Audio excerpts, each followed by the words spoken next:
scars from off my back. I've come home. I am easy for everyone. I am a D3200. I am a Nikon.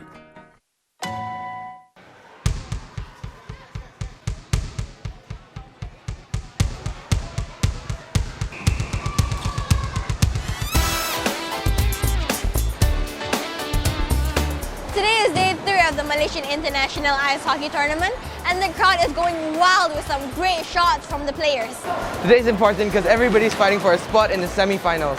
And today is the first time that the all-women teams are playing against each other. Let's go see who made it to the semi-finals.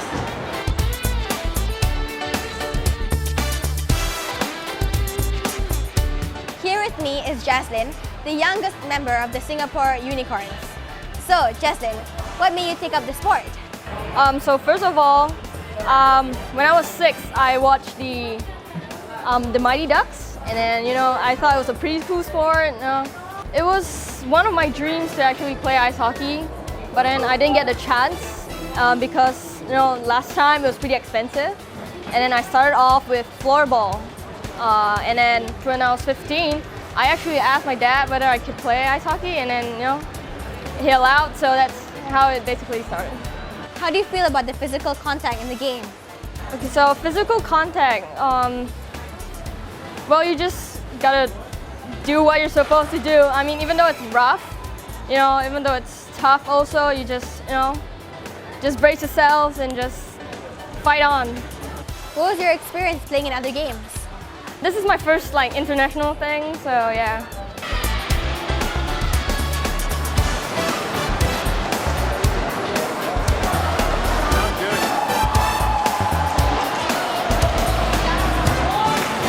Here with me today is Mr. Barry Beck, and he's the former NHL player. So, Mr. Barry, for teams that are from countries like Hong Kong, Singapore, Malaysia, those countries that don't have winter, how far do you think they can go in terms of qualifications for the tournaments like NHL or the Olympics? Do you think they can make it that far? Well, it's a big challenge in cities, especially in Southeast Asia, where the climate isn't really conducive to winter sports. So that is one challenge, is having the facilities for kids to be able to develop. And I think most of them have to learn about ice hockey culture.